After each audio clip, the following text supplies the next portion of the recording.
히브리서 12장 5절에서 11절.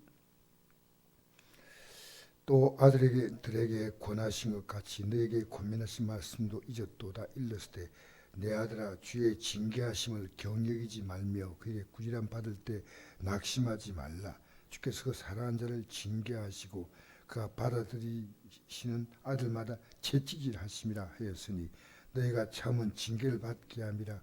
하나님의 아들과 같이 너희를 대우하시나니 어찌 아버지가 징계하지 않은 아들이 있으리요. 징계는 다 받는 것이요 너희에게 없으면 사생자의 친아들이 아니라. 또 우리 육신의 아버지가 우리를 징계하여도 공경하였거늘 하며 모든 영의 아버지께 더욱 복종하며 살려하지 않겠느냐. 그들은 잠시 자기의 뜻대로 우리를 징계하였거니와 오직 하나님은 우리의 유익을 위하여 그의 거룩하심에 참여하게 하시느니라. 무릇 징계가 당신은 즐거워 보이지 않고 슬퍼 보이나 후에는 그로 말미암아 연단받는 자들은 의와 평강의 열매를 맺느니라. 아멘. 우리가 살아가면서 당하는 그 어려움, 이 징계는 하나님을 사랑하는 자에게 주신다는 겁니다. 이렇게 받아들이는 분들이 과연 얼마나 될지 모르지만 저는 이렇게 받으려고 지금 애를 씁니다. 이 사건 속에서 하나님이 나에게 주시는 것이 뭔가 받아들이려고 합니다. 예수님이 당하신 징계는 우리의 죄 때문에 당하신 거고, 우리의 징계는 하나님이 사랑하니까 깨닫게 하시려고 때로는 가족을 통해서 나 자신을 통해서 주시는 많은 하나님의 사랑의 징계가 있다는 겁니다. 그렇게 내 아들아 주의 징계하심 경히 여기지 말며, 경이라는 가볍게 여기지 말라는 거죠. 그의 꾸지람 받을 때 낙심하지 말라. 우리가 당하는 어떤 어려움도 가볍게 여기지 말고 낙심하지 말라. 주께서 그 사랑하는 자를 징계하시고 그 받으신 드리는 아들마다 채찍질하십니다. 채찍질은 되게 아픈 거예요. 되게 아픈 거예요. 이게 바로 잠언서 3장 11절 12절에 나와 있는 말씀을 인용하는 겁니다. 너희가 참은 징계를 받게 함이라는 말은 이 징계받을 때 참으라는 거예요.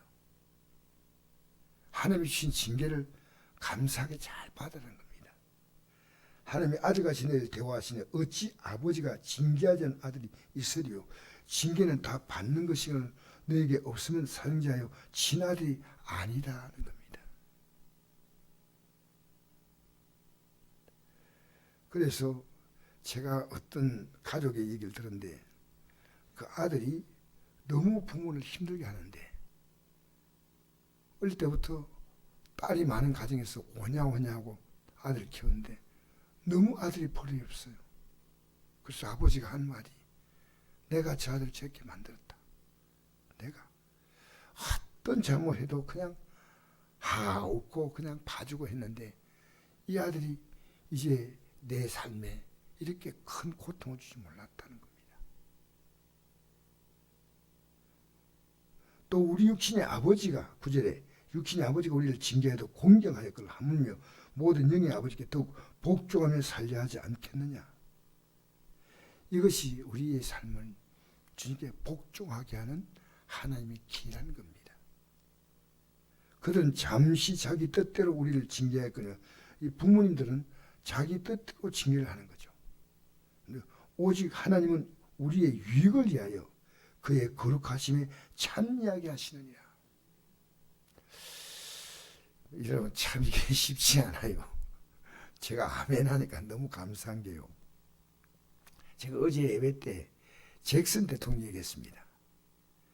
미국에서 너무 어렵게 정상 교육도 받지 못하고 자랐던 그가 미국의 7대 대통령이 되지 않습니까? 그 가난했던 어머니가 그에게 가르치던 신앙교육은 날마다 규칙적으로 성경을 읽어라. 날마다 잠자리 들기 전에 기도하라. 때를 따라 자녀를 무릎에 앉혀놓고 머리에 손을 얹고 간절히 축복 기도하라. 제가 이 말씀 드리는데요. 이분이 이런 말을 했습니다. 미국을 고이고 있는 반석은 성경 말씀이다. 대통령이 정말 대단한 말을 했습니다. 미국은 지금 대통령 취임식에 성경에다 손놓고 합니다. 혹시 아십니까? 성경에. 그런데 성경에 관심 갖는 대통령이 얼마나 될까요? 제일제 조지 워싱턴 대통령도 최소한 주일을 지켜야 되는데 1년에 10번, 11번, 많이 할 때 14번까지 주일날 교회 나가고 평일은 안 나갔다는 겁니다. 다른 주일은 안 나가고 자기 개인 일 보고 이랬답니다. 그 역사의 기록이 나오더라고요. 근데 그분이 특히 그 잭슨 대통령이 강조한 게 히브리 12장 6절입니다. 그래서 오늘 이 말씀 제가 인용한 거예요. 주께서 사랑한 자를 징계하시고 그가 받아들이시는 아들마다 채찍질 하심이라. 이 말씀을 근거로 그에게 다가오는 모든 고통 속에서 하나님의 사랑의 채찍질로 해치를 받으리는 이 평생 신앙을 견지했다는 겁니다. 내게 다가오는 모든 고통 속에는 하나님의 사랑하시는 징계요. 이게 쉽지 않습니다. 그러니까 저는 이 대통령을 잭슨 대통령을 새롭게 봤어요. 누구에게 배웠어요? 부모님께 배운 겁니다. 부모님께. 날마다 성경을 읽다 보니까 여기서 깨달은 게 여러분 성경을 보면 우리 믿음의 선배들에 대한 실망감을 느낄 때가 많습니다. 아브라함에게도 자세히 보면 실망감을 느낄 때가 있어요. 여종 하갈과 동침한 그 사건, 하나님 약속이 있는데도 아내의 부탁에 의해서 그렇게 하잖아요. 어쨌든 다윗의 실수는 예상외로 많습니다. 솔로몬의 실수는 더 많고요. 미국 성경이 자랑하고 있는 이 밑에 인물들 보면요, 그분들도 사람의 한계점을 보입니다. 그래서 특히 다윗 같은 경우는 평생 왕이 되고 난 다음에 평안한 적이 없어요. 특히 자녀 때문에. 보통 자녀가 아니에요. 이 자녀가 압살롬이라는 자녀는요, 아버지를 왕에서 몰아내고 아버지를 제거하고 왕이 되겠다고 하지 않습니까? 근데 다윗은 그 아들이 결국은 요압의 그 부장군들에 의해서 죽임을 당했다고 할 때, 죽었다는 얘기를 들었을 때 얼마나 통곡한지 모릅니다. 내 아들 압살롬아, 압살롬아. 지나친 자녀 사랑은 독이에요.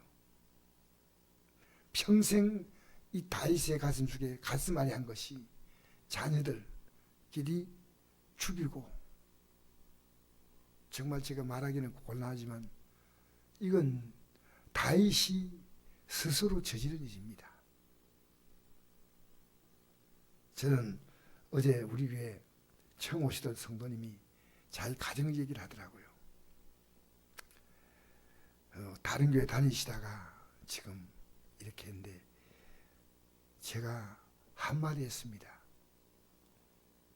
자녀는 그 가까운 데 교회 나가지만은 예수는 안 믿겠다는 겁니다. 제가 말로 안 될 때 우리는 기도할 수밖에 없습니다. 기도. 여러분, 저는 저하고 우리 성도님들하고 이 말씀의 교제가 이루어지면 참 좋겠다 싶어요. 그 교제 속에서 저에게 부족함이 있으면 깨우쳐 주시고, 또 제가 부족한 게 있으면 이렇게 은혜롭게 또 서로 교제하고. 우리 시대는 세상적인 대화하기는 좋은데 말씀으로 교제하기가 어려운 시대입니다. 참 어려운 시대. 저 목회자와도 이런 대화하기가 너무 어려운 시대에 살고 있습니다. 얼마나 슬픈 얘기입니까? 그러니까 우리는 이 나라가 어려운 것도 하나님의 징계입니다. 잘 아셔야 됩니다. 그래서 우리가 오늘 이 아침에도 기도하면서, 특히 여기 부모님으로 나 앉아 계시니까요, 내 자녀에서 기도하는 것은 얼마나 중요한지 모릅니다. 우리가 자녀를 교육할 수 있는 타임을 놓치고, 또 말하면 또 잘 받아들이지 않을 만큼 성인이 있을 때는 말도 통하지만 중요한 건 기도입니다. 하나님 바꾸셔야 됩니다. 여러분, 우리가 우리를 바꾸는 것도 우리 힘으로 안 되지 않습니까? 이 아침에 잭슨 대통령이 한 말, 미국을 붙잡고 있는 반석은 성경이다. 근데 성경을 붙잡은 사람은 이 징계를 하나님의 사랑으로 받아들였다는 겁니다. 참 쉬운 표현이 아닙니다. 이 징계 속에서 하나님의 사랑을 느낄 수 있다는 것. 오늘도 이 아침에 우리 기도하면서 저는 내 마음에 하나 세워진 보이지 않는 결심이 하나 있는데요. 이제부터 어떤 일도 기도하고 결정하겠다. 사람을 만나든 돈을 쓰든 주님의 인도를 세밀하게 받기를 원하는 이 마음으로. 그러면 내 실수가 없어요. 이제 내 주인 되신 분을 결정했으니까 내 인생의 몸의 주인이고 물질의 주인이고 다 주인인데 그분 앞에 낱낱이 맡기고 살아간다면 징계를 받을 이유가 있겠습니까? 쉽진 않지만 그 주님의 사랑은 우리에게 이렇게 삶에 다가오는 고통 속에서 어려움 속에서 하나님의 세미한 음성을 우리는 들을 수 있다면 너무나 복됩니다. 할렐루야. 오늘도 이 아름다운 하루로 출발하시기를 축복합니다.